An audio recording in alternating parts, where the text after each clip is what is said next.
Good morning, scholars. Today we're going to learn more about the mallard duck. We're also going to learn about birds of prey. And finally, we're going to draw our last observational drawing of a bird in our birds research notebook. We have so much to cover today, so let's get right to it. First, we're going to quickly revisit our book, Just Ducks. We didn't look in this book yesterday, but today we're going back to it to find out what type of food a mallard duck eats and how they eat it. We're going to quickly take a look at page 10 and 11. It says, they're still eating when I cross the bridge to go to school. I look down and see them swimming around, dabbling at the surface. And then our caption says, dabbling is when ducks nibble at the surface of the water with their beaks to get tiny bits of food, small insects and seeds. So, what is the duck doing when it's dabbling? Right, it's nibbling at the surface of the water. And what kind of food is it trying to get as it is dabbling and nibbling at the surface of the water? Right.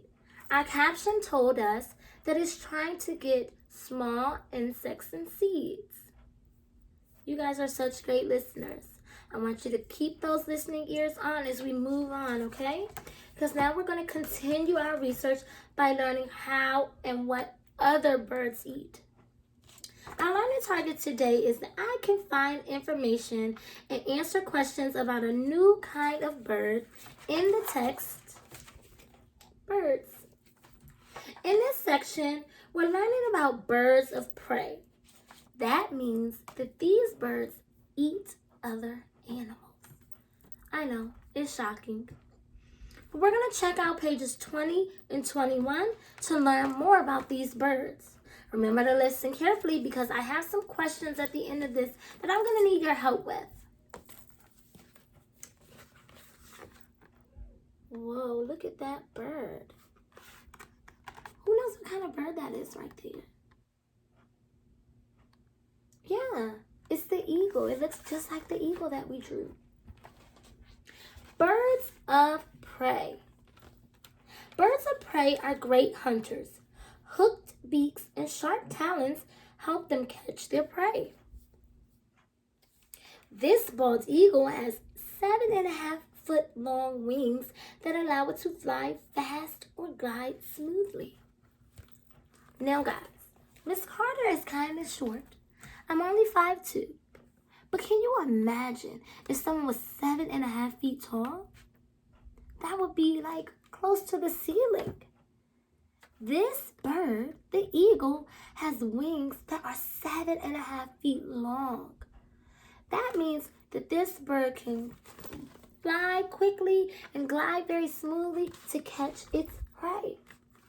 Let's keep reading about some other birds of prey.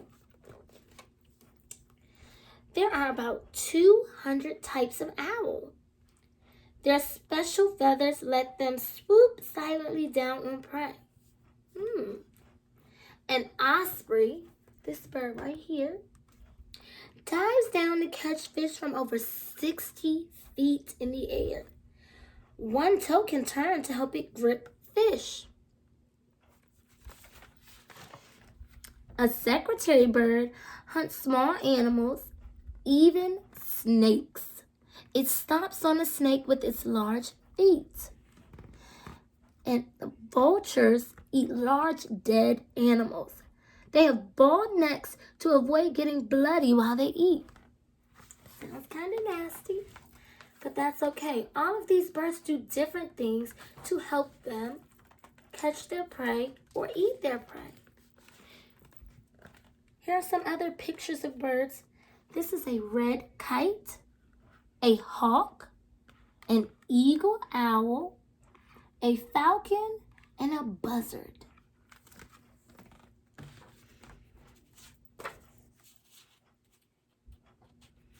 Now I'm going to ask you some questions about the pages that we just read.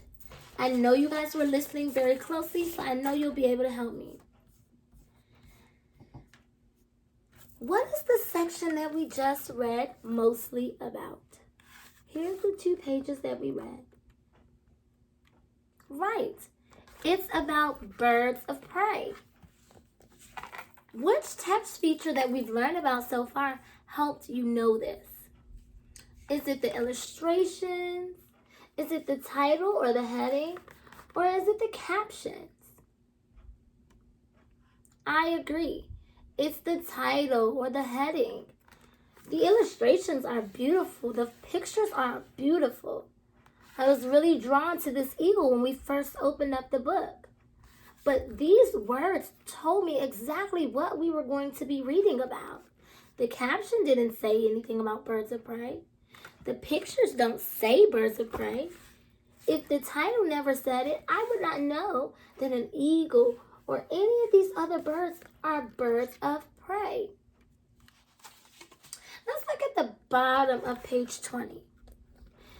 Why did the author put a picture of a fish under this bird right here?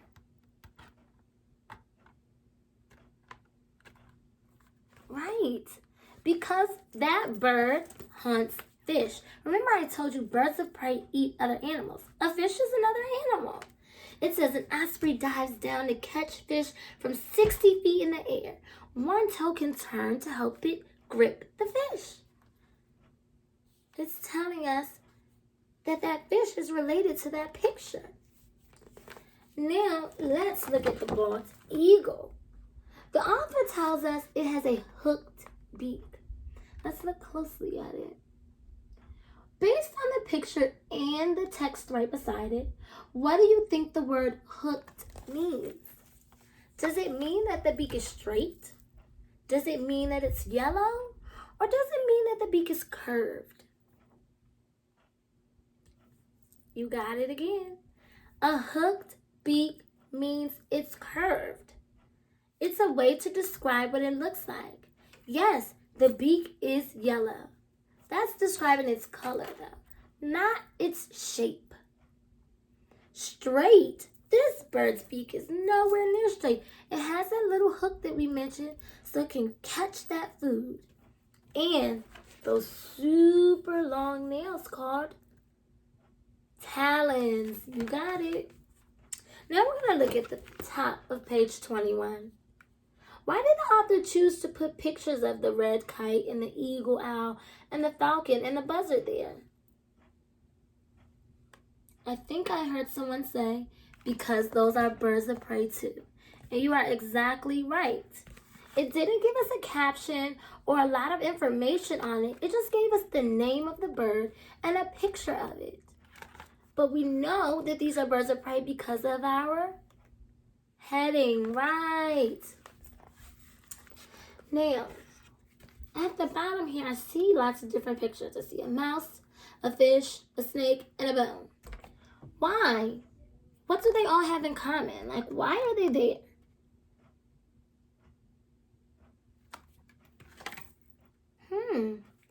They're there because the bird picture that it's beside, that's what it eats.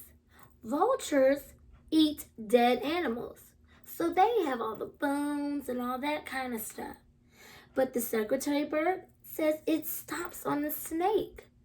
And that osprey, we know it's catching that fish with that tail, that foot that can turn. And the owl lets it swoop down silently, the feathers let it swoop down silently on its prey. Now, what text feature tells the reader how the secretary bird, pictured right here, hunts for the snake? Is it our picture? Does our picture tell us how this bird is hunting? Is it our heading? Or is it the caption that's right above it? Correct again. It's the caption. The heading says birds of prey. That doesn't tell me how this bird is hunting. The picture is a very nice picture, but I don't see a snake in that picture to tell me how it's hunting that snake. Do you? No, it's those words right above it that say, a secretary bird hunts animals, even snakes. It stomps on the snake with its large feet. I've learned a lot about birds of prey from just those 2 pages. So now we get to wrap up our time together. But first, and finally, we're going to draw our last observational drawing of a bird in your notebook. Today, though, instead of me picking the bird, you get to look through your bird's research notebook and decide which one of the birds you enjoyed the most and which one you would like to learn more about. So you're going to pick either the green bee eater, the spotted woodpecker, the peacock, or the eagle. Whatever bird you want to draw that you've already drawn, you can do one more picture of it. But remember to keep in mind that you are editing this. So you're going to look at your first picture that you did, and then just like our What the Sun Sees poem, you're going to edit it. You're going to make it better. You're going to say, what could I have done better? Did I draw the shape correctly? Are the colors good? Is it the right size? Does it show the features, the feathers, the wings, the beak, the feet of the bird correctly? We're going to keep all those things in mind as we're doing like our final draft of this drawing. I cannot wait to see the work that you guys provide today. Just remember that we are turning in high quality work because as we get ready for 2nd grade, that is what the expectation is. I know you all will do great. Just take your time and do your best. You can look back at the pictures and I'll put them in our slide deck so that you can see all the pictures that we've drawn so far, okay? Tomorrow's lesson again, guys, is going to be a live lesson because we're going to have a science talk. We did this with Sun, Moon, and Stars in class, but it's going to be a little different tomorrow. We're going to talk about what makes a bird a bird. We've learned a lot about birds. We've talked a lot about birds. So hopefully we can have a wonderful discussion about what makes a bird a bird. Don't forget to send all of your pictures to me on Dojo, and I'll see you guys at math.